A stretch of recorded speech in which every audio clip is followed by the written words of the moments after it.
আজকে আমার শ্বশুরের দেওয়া যে ফ্ল্যাট সেখানে যাব, না চাইতেই অনেক কিছু পেয়েছি আলহামদুলিল্লাহ। তবে সময় দেওয়ার অভাবে একটু অগোছালো হয়ে গেছে, হয়তো প্রতিদিনই আসতে পারি না ফ্ল্যাটে, তবে এটা দেখাশোনার জন্য মানুষ আছে। আসসালামু আলাইকুম, কেমন আছেন সবাই? এখন আমি যে ফলটা খাচ্ছি সেটা হলো সবেদা। এটা আমার ভীষণ পছন্দের। আমার শ্বশুরের কাছ থেকে যে ফ্ল্যাটটা পেয়েছি সেটার কাছে আমি যেতেই পারছি না, যেহেতু আমার হাজবেন্ড মাত্র 2 ভাই এবং 1 বোন, সেই হিসেবে কিন্তু রাত 4 তলাটা আব্বুর কাছ থেকে নিয়েছিল। এন্ড আমার শ্বশুর শাশুড়ি সবাই মিলে আমরা দোতলায় থাকি, বাকিগুলো ভাড়া দেওয়া রয়েছে, যদিও একসময় এই ভাড়াটা দিয়ে রাখবো না। চলেন কথা না বাড়িয়ে ওপরে যাই এবং একটু গুছিয়ে আসি। এসেই দেখি আমার কোকো, জনি, মালকো ভাইরা 3জন মিলে খেলাধুলা করছিল, খাওয়া দাওয়া করছিল। সময়ের অভাবে একদমই ওপরে আসতে পারছি না, শুধু দরকারি কোনো কিছু নিতে আসি আবার চলে যাই। প্রথমে অফিস রুমে আসলাম, কারণ এখানকার সোফাতে কাভার লাগানো নাই। সামনেই ঈদ, আর তার মধ্যে আমার বিড়ালগুলো এই রুমের মধ্যে আসে। কাভার দিয়ে ঢেকে রাখা খুবই গুরুত্বপূর্ণ। এবার আমি অফিস রুমটাকে সুন্দর করার জন্য আর সোফার সাথে ম্যাচিং করে নিয়েছি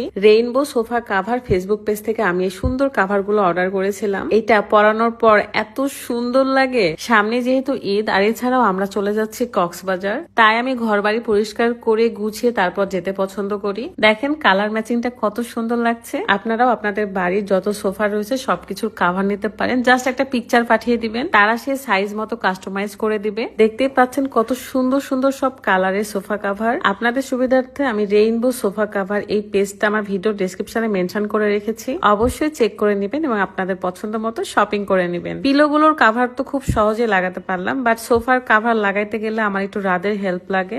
সে খুব সুন্দর করে এই কাভার গুলো লাগাইতে পারে। আমার অফিস রুমের সাথে ম্যাচিং করে আসলে এবারকার কাভার নিয়েছি, অনেক বেশি প্রিমিয়ামও লাগছিল, আর কাপড় কোয়ালিটিও বেশ উন্নত। কাভার গুলো লাগালে হয় কি, আপনার সোফাটাও অনেক ভালো থাকে, আর তাছাড়া যাদের বাসায় বিড়াল থাকে তারা আসলে জানে কত প্যারা, জিনিসপত্রের যত্ন না নিলে অনেকটাই নষ্ট হয়ে যায়। সোফা ভালো রাখতে, কিংবা যাদের সোফা পুরাতন হয়ে গেছে বা রং ভরেছে, ছিঁড়ে গেছে, তারা কিন্তু এই কাভার গুলো লাগালে সেই সোফা গুলো আরো সুন্দর লাগে, মানে সবকিছু ঢেকে যায়, ঘরের সৌন্দর্যটাও বেড়ে যায়। আমার আর তারে হেল্প করতে হয়নি, কারণ সে একাই খুব সুন্দর করে এটা সেট করে ফেলছিল। দেখতে পাচ্ছেন ওখানে বসে বসে আমি একটা টিকটক ভিডিও করতেছিলাম। আসলে সংসার গোছানো, রুম গোছানো, এগুলো যত করবেন তত হবে, এগুলো শেষ নাই। যতই ভাবেন যার কিছু কিনবো না, আর কিছু গোছাবো না, তারপরও মনে হয় যে না, বাজারে গেলে তো আমার সবসময় ইচ্ছা করে যে এটা কিনি, ওইটা কিনি। এই যে অফিস রুমে একটা টিভি নিয়েছি, সেই টিভিটা দেখার মতন সময় নাই, জাস্ট সাজিয়ে রাখা হয়েছে। যখন যখন মন চাই আসি এবং এসে বসে বসে সময় কাটিয়ে যাই, কাজ করে যাই। রাত এখানে রাদের পছন্দের একটা গ্যাসোলিনার গান শুনতেছিল,